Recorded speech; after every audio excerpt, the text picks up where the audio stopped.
কুমিল্লার পাদুয়ার বাজারে bus train সংঘর্ষে 12 জন নিহত। হবিগঞ্জ, ফেনী ও নাটোরে সড়কে ঝরল আরও 10 প্রাণ। ঈদের দ্বিতীয় দিনেও বাস ট্রেনে যাত্রীদের ভিড়। ঢাকা ছাড়ছেন অনেকে, ফিরছেনও কেউ কেউ।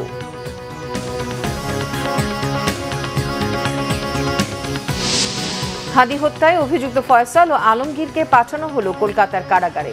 সেখানেই করতে হবে জিজ্ঞাসাবাদ।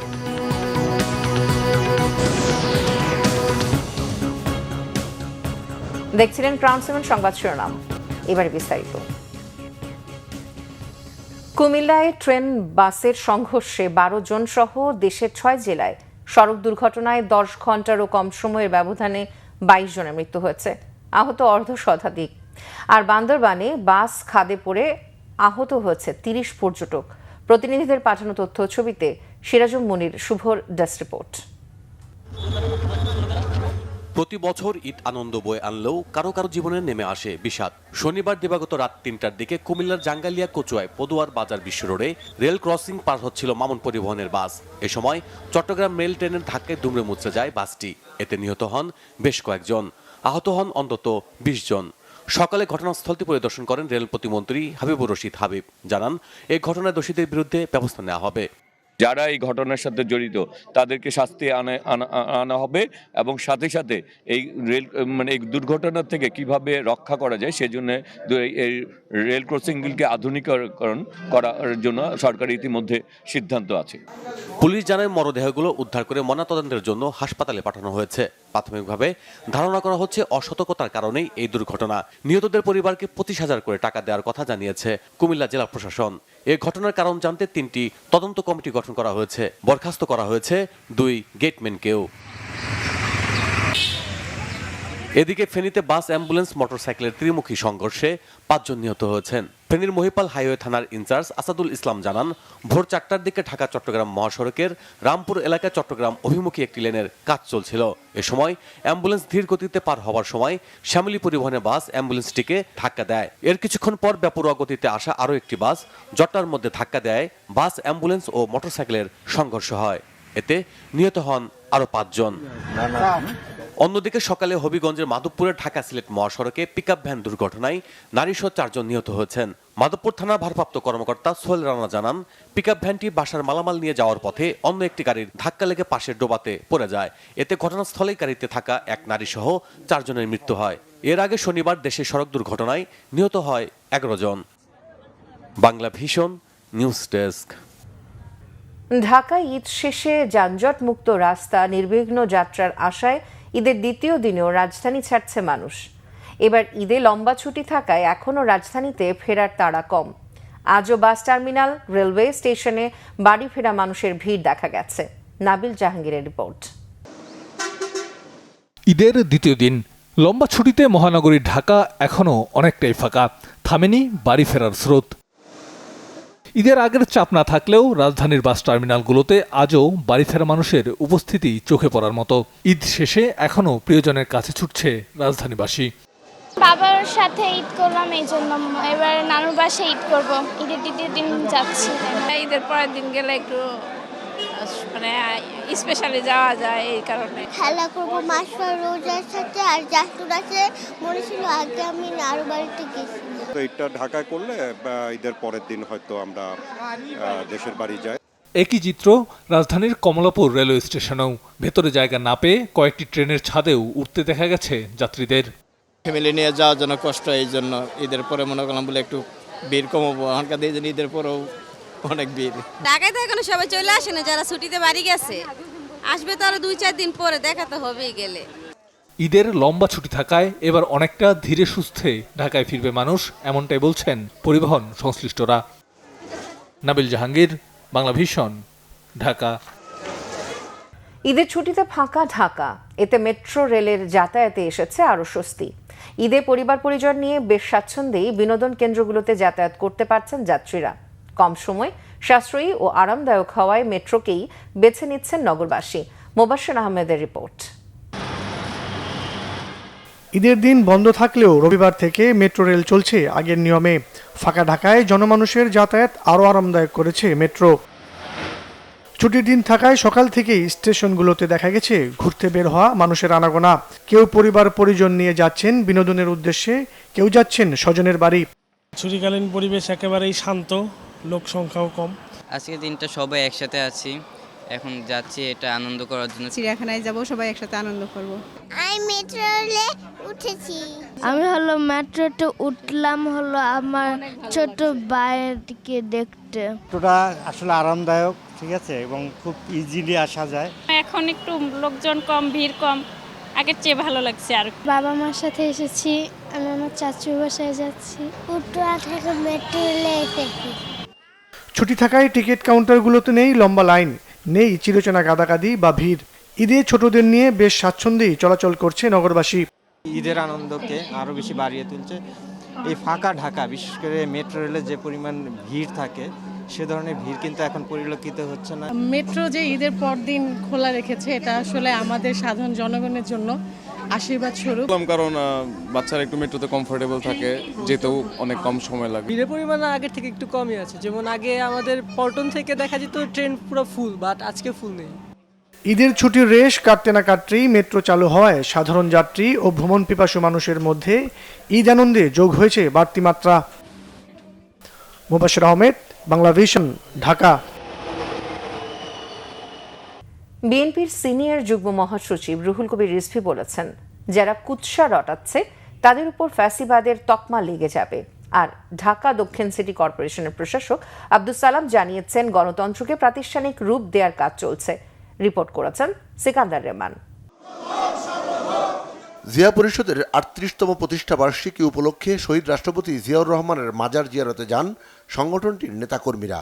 এই দেশের জনগণ যে গণতন্ত্র বঞ্চিত ছিল, আগামীতে যাতে গণতন্ত্রটাকে আমরা প্রাতিষ্ঠানিক রূপ দিতে পারি, এই দেশের মানুষের মুখে যাতে আমরা স্বাধীনতার যে স্বপ্ন, সেই স্বপ্ন বাস্তবায়ন লক্ষ্যে যাতে জিয়া পরিষদ অবিরাম কাজ করে যেতে পারে। নয়াপল্টন বিএনপির কেন্দ্রীয় কার্যালয়ে সংবাদ সম্মেলন করেন দলের সিনিয়র যুগ্ম মহাসচিব রুহুল কবির রিজভী।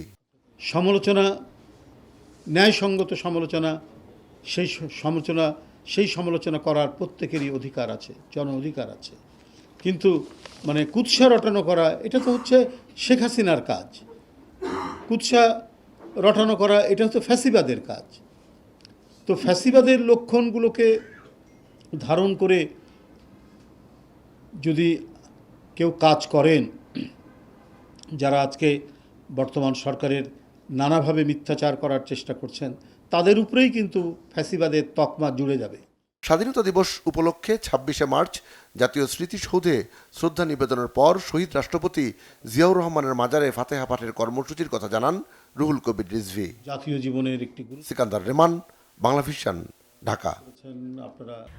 অর্থ ও পরিকল্পনা মন্ত্রী আমির খসরু মাহমুদ চৌধুরী বলেছেন, যুদ্ধাবস্থায় কঠিন সময়ে অনেক দেশ জ্বালানি তেলের দাম ২-৩ বার বাড়ালেও এই সরকার তেলের দাম না বাড়িয়ে নির্বাচনী প্রতিশ্রুতি বাস্তবায়ন করছে। দুপুরে চট্টগ্রাম মহানগরীর মেহেদীবাগের বাসায় সাংবাদিকদের তিনি এসব কথা বলেন। এ বাসায় সকাল থেকে দুপুর পর্যন্ত দলীয় নেতাকর্মীদের সাথে ঈদ উৎসব উদযাপন করেন আমির খসরু।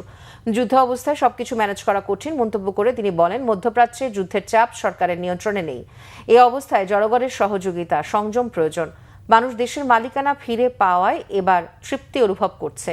মুক্ত পরিবেশে নির্ভয়ে ঈদ উদযাপন হচ্ছে বলে মনে করেন আমির খসরু মাহমুদ চৌধুরী।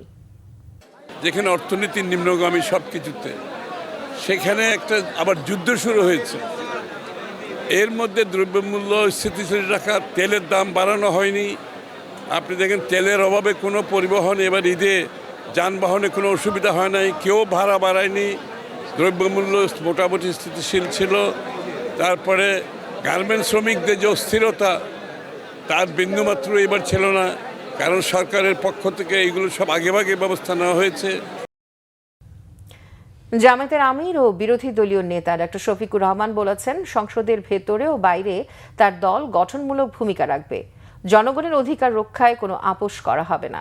জবাবদিহিমূলক রাজনীতি প্রতিষ্ঠায় তারা কাজ করবেন। সকালে সিলেট সার্কিট হাউসে সাংবাদিকদের সঙ্গে মত বিনিময়কালে তিনি এসব কথা বলেন। ডক্টর শফিকুর রহমান বলেন, রাজনৈতিক পরিবর্তনের পর দেশ কিছুটা ঘুরে দাঁড়ালেও এখনও পুরোপুরি সংকট কাটেনি। ফ্যাসিবাদের বড় একটি অংশ বিদায় নিলেও তার প্রভাব আজও রয়ে গেছে। আইনশৃঙ্খলা পরিস্থিতি নিয়ে উদ্বেগ প্রকাশ করে তিনি জানান, বিভিন্ন স্থানের সহিংসতা, অনিয়ম ও প্রতিহিংসার প্রবণতা এখনও বিদ্যমান, যা দুঃখজনক। বিরোধী দলীয় নেতা আরও বলেন, রাজনীতিবিদদের কথার সঙ্গে কাজের মিল না থাকায় মানুষের আস্থা কমে গেছে।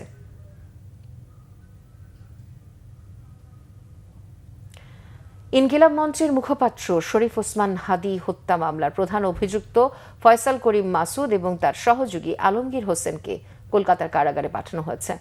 রোববার 14 দিনের রিমান্ড শেষে কলকাতার বিধাননগর আদালতে তোলা হলে তাদেরকে কারাগারে পাঠানোর আদেশ দেওয়া হয়। কারাগারে তাদেরকে ভারতীয় জাতীয় গোয়েন্দা সংস্থা NIA জিজ্ঞাসাবাদ করবে। এর আগে রিমান্ড শেষ হওয়ার পর শারীরিক পরীক্ষার জন্য ফয়সাল ও আলমগীরকে বিধাননগর হাসপাতালে নেওয়া হয়। শরীফ ওসমান হাদি হত্যা মামলার প্রধান সন্দেহভাজন ফয়সাল ও তার সহযোগী আলমগীরকে গেল 8 মার্চ পশ্চিমবঙ্গের বনগাঁও এলাকা থেকে গ্রেফতার করে পশ্চিমবঙ্গ পুলিশের STF। পরে স্থানীয় আদালত তাদের 14 দিনের পুলিশ রিমান্ডে পাঠায়। জমি নিয়ে বিরোধের জেরে নাটোরের সিংড়ায় দুই পক্ষের সংঘর্ষে 8 জন আহত হয়েছে। এ সময় একটি প্রাইভেট কার ও কয়েকটি বাড়ি ঘরে ভাঙচুর করা হয়। পুলিশ জানায়, উপজেলার ডাহিয়া ইউনিয়নের মাধা বাঁশবাড়িয়া গ্রামের সুজাউদ্দৌলা ও সোলাইমান হোসেন লাবুর মধ্যে জমি নিয়ে প্রায় 15 বছর ধরে বিরোধ চলছে। এ নিয়ে আদালতে একটি মামলাও চলমান। এরই জেরে রোববার সকাল 10টার দিকে উভয় পক্ষের সমর্থকদের মধ্যে বাকবিতণ্ডা হয়। পরে সংঘর্ষে উভয় পক্ষের অন্তত 8 জন আহত হয়। এ সময় বাড়িঘর ও একটি প্রাইভেট কার ভাঙচুর করা হয়। আহতদের উপজেলা স্বাস্থ্য কমপ্লেক্সে ভর্তি করা হয়েছে। সন্তানের মুখে অন্তত ঈদের দিনে হলেও মা ডাক শোনার অপেক্ষায় বৃদ্ধ মা শাহানা বেগমের। না, সেই স্বাদ মেটেনি। দেখতে আসেনি কোনো আত্মীয় স্বজনও। স্বজনদের দেখতে পাখির মতো ডানা মেলে উড়ে যেতে চান 6 সন্তানের জননী হোসনে আরাও। কিন্তু বয়সের ভারে অচল হয়ে গেছে তার শরীর। বৃদ্ধাশ্রমের দুঃসহ অপেক্ষার রিপোর্ট মীর মোহাম্মদ ফারুকের। ক্যামেরায় আমির হোসেন রিয়াল। গাজীপুরের মণিপুরে বয়স্ক পুনর্বাসন কেন্দ্রে রয়েছেন 1.5 শতাধিক নারী ও পুরুষ। সারা জীবন পরিবারের জন্য নিঃস্বার্থ শ্রম দেয়া এসব বয়স্কদের শেষ জীবনে মিলেছে থাকার জন্য শুধু একটি খাট আর নিঃসঙ্গতা। সন্তানদের প্রতিষ্ঠিত করতে জীবনের সব ত্যাগ করেছেন, কিন্তু সেই বাবা মা ঈদেও বৃদ্ধ নিবাসে। কেউ খোঁজ নেয়নি। তবুও সন্তান ভালো থাকুক, সুখে থাকুক, এই দোয়া এসব অসহায় বাবা মায়ের। তার সুখে গেছে, তার সুখে থাক। আমি এনে যে 10 জন নিয়ে গেছি, এটাই আমার শান্তি। মার কথা কয় না, একবারও কয় না। এই জন্য ঈদে আছে এমন কথা কয় না, মা তুমি আইও না আসিবে, কোনো কয় না। একলা যে যাবো তা যেতে পারি না। পাখি যদি হইতে উড়িয়ে যেত, বেড়ে দিত। বাইরে যাওয়ার পর কালকে গেছে গা, আমাদের দেখা করে গেল না। এমন বড় দুঃখ আছে। এখন সামাজিক অবক্ষয়টাই বেশি, আর এই কারণেই সন্তানটা বিমুখ হয়ে যায়, আর বিশেষ করে বউর কারণে। সন্তানের অবহেলা আর অপমানে অভিমান করে অনেক বাবা মা নিজেই চলে এসেছেন বৃদ্ধাশ্রমে। জীবনের শেষ সময়টুকু এখানেই থেকে যেতে চান তারা। আসে না, দেখা করে না। আমার শেষ ঠিকানা এই যে সামনে দেখা যায় কবর। এই কবরের মধ্যে আমি যাবো, আল্লাহ যেন দোয়া করবেন, ইমানের সহিত যেন আল্লাহ আমার মৃত্যু দেয়। এখন চাওয়া আল্লাহ যেন যে বাকি যেই কটা দিন আমাকে রাখছে এইখানে যেন আল্লাহ সুস্থভাবে রাখে, এবং এইখান থেকেই যাতে আমি সুস্থভাবে পার হয়ে চলে যেতে পারি আল্লাহর কাছে। ঈদে সন্তানের মতোই আদর ভালোবাসা দিয়ে নতুন জামা কাপড় পরিয়ে নানা রকম আয়োজন করে বয়স্ক পুনর্বাসন কেন্দ্রের কর্তৃপক্ষ। অনেকে ছেলে মেয়ে আসে, অনেকে নিয়ে গেছে 2-1 জন, খুব কম। আর অনেকের আসে, কেউ আসেও নাই, দেখতে আসে, কেউ একটা ফোনও দেন। তাদের ওই মনের ওই কষ্টটা, অনেকের ভিতরে অনেক কষ্ট আছে। ওনাদের কষ্টের মধ্যে আমাদেরও অনেক কষ্ট, কিন্তু পাই না, সেই সন্তানের কষ্ট ভোলাতে পারি না। তারপরে চেষ্টা করে যে যত দূর চেষ্টা করি নিজেদের সব কিছু ভুলে ওনাদেরকে আনন্দ রাখার জন্য অনেক চেষ্টা করি। এমন যতন আত্মীয়তেও মোছে না বয়স্কদের স্বজনের শূন্যতা। Bangla Vision News desk. সংবাদ শেষ করব ক্রাউন সিমেন্ট শিরোনামগুলো আরো একবার জানিয়ে। কুমিল্লার পাদুয়া বাজারে বাস ট্রেন সংঘর্ষে 12 জন নিহত। হবিগঞ্জ, ফেনী ও নাটোরের সড়কে ঝরল আরো 10 প্রাণ। ঈদের দ্বিতীয় দিনেও বাস ট্রেন যাত্রীদের ভিড়, ঢাকা ছাড়ছেন অনেকে, ফিরছেনও কেউ কেউ।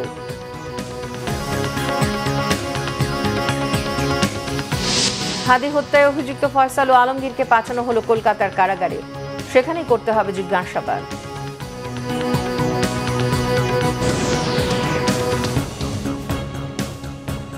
এই ছিল এখনকার মতো। পরের সংবাদ সন্ধ্যা 7:30টায় দেখার আমন্ত্রণ রইল। এতক্ষণ সাথে থাকার জন্য ধন্যবাদ সবাইকে। ঈদ মোবারক।